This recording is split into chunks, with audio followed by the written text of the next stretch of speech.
Buenas tardes, soy Jonathan Obando. El día de hoy les voy a estar platicando un poco sobre Machine Learning supervisado e introducción a Python. ¿Qué es Machine Learning supervisado? El aprendizaje supervisado, es una rama de Machine Learning, un método de análisis de datos que utiliza algoritmos que aprenden iterativamente de los datos para permitir que los ordenadores encuentren información escondida sin tener que programar de manera explícita dónde buscar. El aprendizaje supervisado es uno de los tres métodos de la forma en que las máquinas aprenden. Tenemos supervisado, no supervisado y optimizado. ¿Qué es Machine Learning supervisado? Pues el aprendizaje supervisado resuelve problemas conocidos y utiliza un conjunto de datos etiquetados para entrenar un algoritmo para realizar tareas específicas. Utiliza modelos para predecir resultados conocidos como cuál es el color de una imagen, cuántas personas hay en la imagen, cuáles son los factores determinantes para el fraude o los defectos de un producto, etc. Por ejemplo, un proceso de aprendizaje supervisado podría consistir en clasificar vehículos de 2 y 4 ruedas a partir de sus imágenes. Los datos de entrenamiento tendrían que estar correctamente etiquetados para identificar si un vehículo es de 2 o 4 ruedas. El aprendizaje supervisado permite que los algoritmos aprendan de datos históricos y de entrenamiento, y los apliquen en entradas desconocidas para obtener la salida correcta.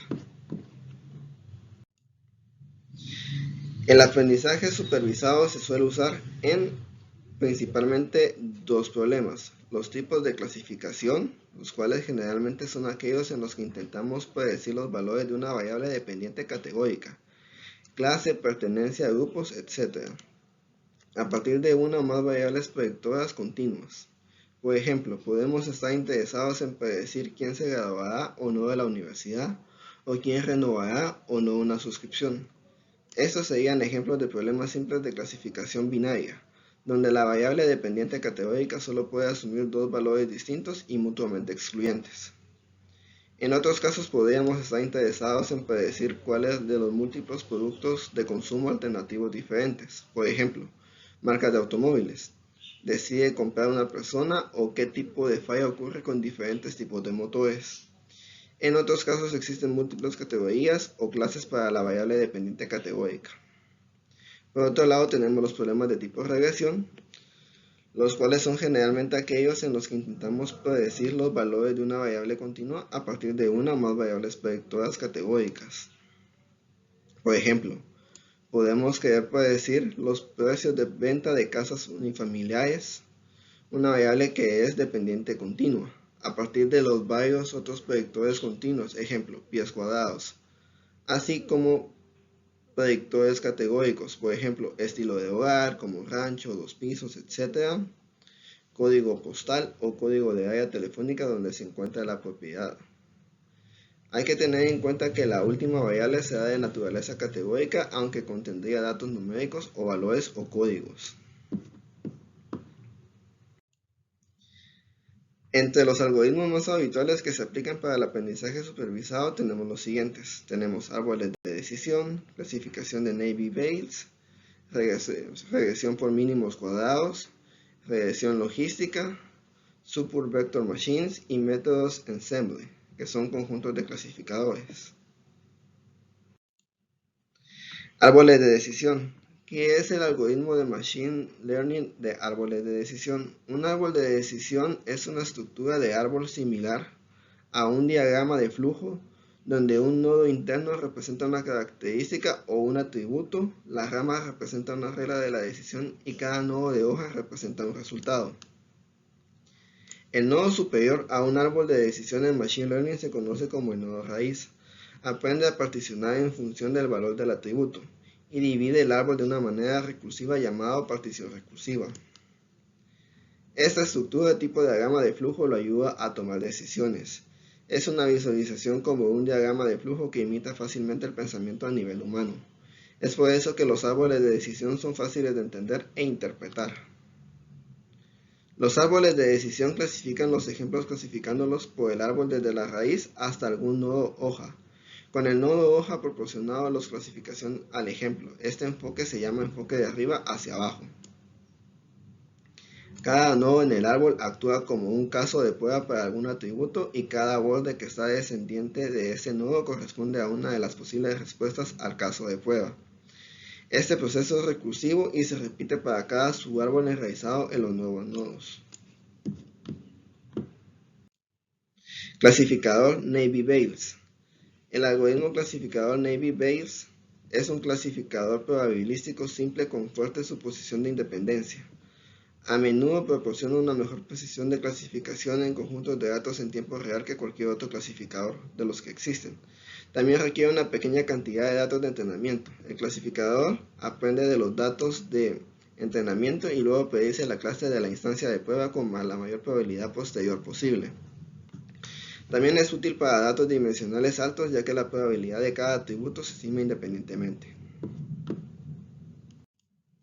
Regresión por mínimos cuadrados. Mínimos cuadrados es una técnica de análisis numérico enmarcada dentro de la optimización matemática en la que, dados los conjuntos de pares ordenados, variable independiente y variable dependiente y una familia de funciones, se intenta encontrar la función continua dentro de dicha familia que mejor se aproxima a los datos o un mejor ajuste, de acuerdo con el criterio del mínimo error cuadrático.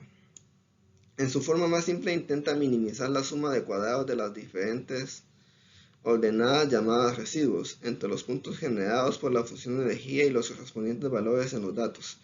Específicamente se llama mínimos cuadrados promedio cuando el número de datos medidos es 1 y se usa el método de descenso por gradiente para minimizar el residuo cuadrado. Se puede demostrar que el LMS minimiza el residuo cuadrado esperado con el mínimo de operaciones por iteración, pero requiere un gran número de iteraciones para poder converger.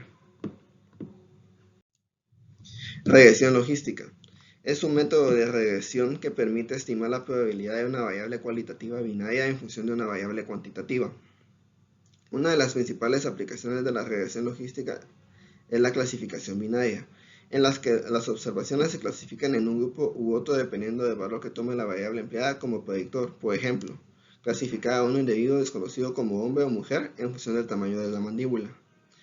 Es importante tener en cuenta que, aunque la regresión logística permite clasificar, se trata de un modelo de regresión que modela el logaritmo de la probabilidad que pertenece a cada grupo.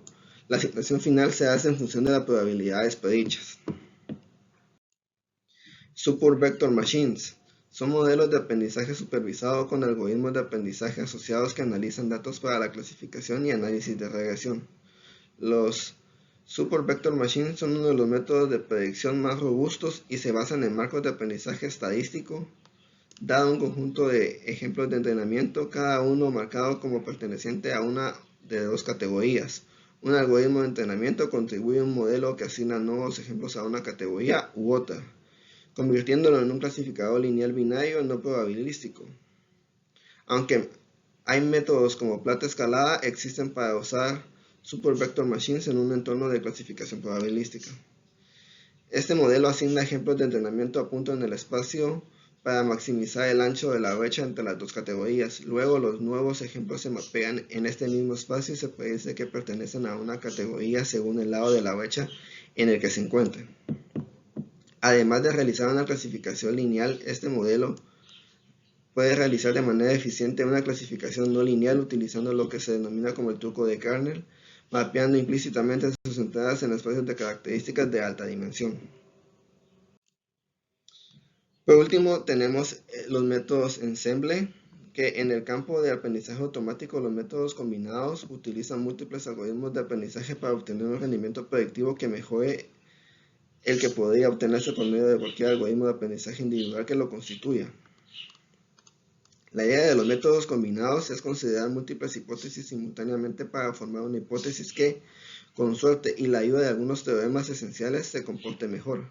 El término de métodos ensemble se suele reservar para aquellas combinaciones que hacen de uso de múltiples hipótesis pertenecientes a una misma familia, mientras que se usa el término más general de simple aprendizaje múltiples cuando la hipótesis se combinan provenientes de diversas familias.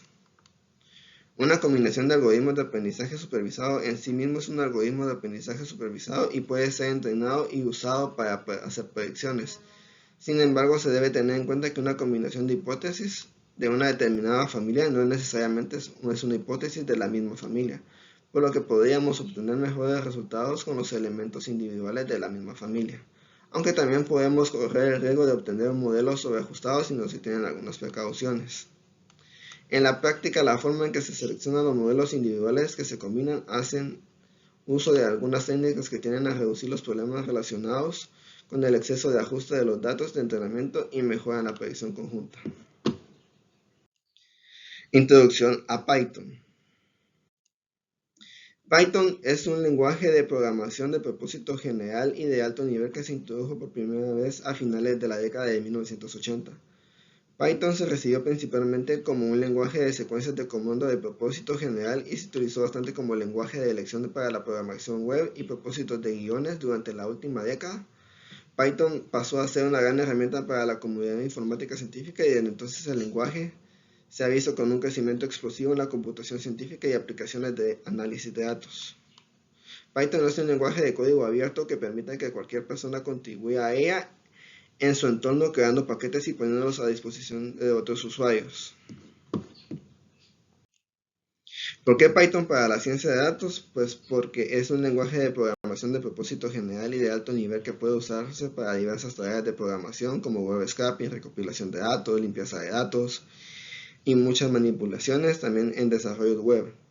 A diferencia de otros lenguajes de programación de alto nivel, Python es extremadamente fácil de aprender y de poder implementar y no requiere un título en informática para poder convertirse en un experto de la programación de Python. Además, Python es un lenguaje de programación de código abierto. Eso implica que gran comunidad de desarrolladores contribuye continuamente al ecosistema. Python es también un lenguaje de programación orientado a objetos.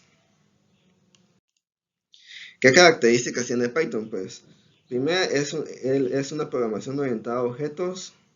Al igual que otros lenguajes populares como Java, C++ o JavaScript, Python es un lenguaje orientado a objetos. Un lenguaje orientado a objetos es aquel en el que el código se organiza en unidades denominadas clases y objetos, y esto permite representar conceptos cotidianos en un programa. En definitiva, a través de Python podemos expresarnos de forma similar a como lo haríamos en la vida real. Además, es un lenguaje interpretado. Existen dos tipos de lenguaje, compilados o interpretados, como en el caso de Python. No es necesario poder compilar cuando se trabaja con Python, ya que los intérpretes que utiliza como este lenguaje se encargan de ejecutar dichos programas a través de sus propios scripts. Es multiplataforma. Python está disponible en los principales sistemas operativos como Linux, Windows, Unix, macOS, etc. Es decir, este lenguaje puede ser ejecutado en cualquier sistema operativo siempre que se encuentre con un intérprete adecuado para ello. Además, es tipado dinámico. El tipado dinámico de Python permite que las variables no tengan que especificar su tipo. Estas adaptan un tipo automático en función del valor que se les asigne mientras el lenguaje esté funcionando. Además, es un lenguaje open source. Es un lenguaje de código abierto, por lo que no se requieren licencias de pago para poder trabajar con él inicialmente. Y está ampliamente respaldado. Sus características y funcionalidades hacen que el lenguaje sea muy interesante. Por ello, Python ha generado una comunidad de usuarios muy grande alrededor de la que se puede dar utilidad cuando queremos encontrar información o pedir ayuda para desarrollar cualquier tipo de programa o algoritmo. Además, tenemos como otras características que es polivalente y es muy utilizado para el aprendizaje automático, para el desarrollo de algoritmos como inteligencia artificial, big data, análisis de datos, operaciones matemáticas, visualización de datos, programación de apps, desarrollo de web y desarrollo de videojuegos, además de una gestión financiera. Librerías de Python. Python contiene muchas librerías y entre estas principales tenemos NumPy, que es una librería para el tratamiento de datos con Python que se basa en la utilización de grandes matrices multidimensionales y cuenta con una variada colección de complejas funciones matemáticas que operan con esas matrices. Pandas. Pandas nació como un complemento de NumPy. En la actualidad es una de las librerías más populares para el tratamiento de datos. Este framework funciona bien con otros módulos de análisis de datos dentro del lenguaje Python y se incluye en la mayoría de sus versiones. Scikit-learn es una librería por excelencia de Machine Learning. Las principales características de esta librería son la regresión, la agrupación, la selección de modelos, el preprocesamiento y la clasificación de datos. Tenemos Keras también, que es considerada como una de las mejores herramientas para aquellos que se inician en el aprendizaje automático porque es mucho más fácil de entender que otras bibliotecas destinadas al mismo objetivo. Y tenemos por último Django, que es un framework de web Python de alto nivel que permite a los desarrolladores poder crear aplicaciones complejas rápidamente. Por último tenemos las ventajas que nos ofrece Python, pues se pueden resumir de una siguiente manera. Tiene una gran comunidad para podernos ayudar, está sustentado en una gran comunidad de usuarios que explora sus posibilidades frecuentemente. Esta comunidad tan activa permite que otros usuarios de otros niveles encuentren mejores tutoriales, consejos y claves para empezar a utilizarlo. Es también de una sintaxis muy sencilla. Tiene alta legibilidad en las líneas de código escritas en Python. Tiene una gran escalabilidad. Y por último, tiene una gran aplicación en el Big Data. Muchísimas gracias y feliz tarde.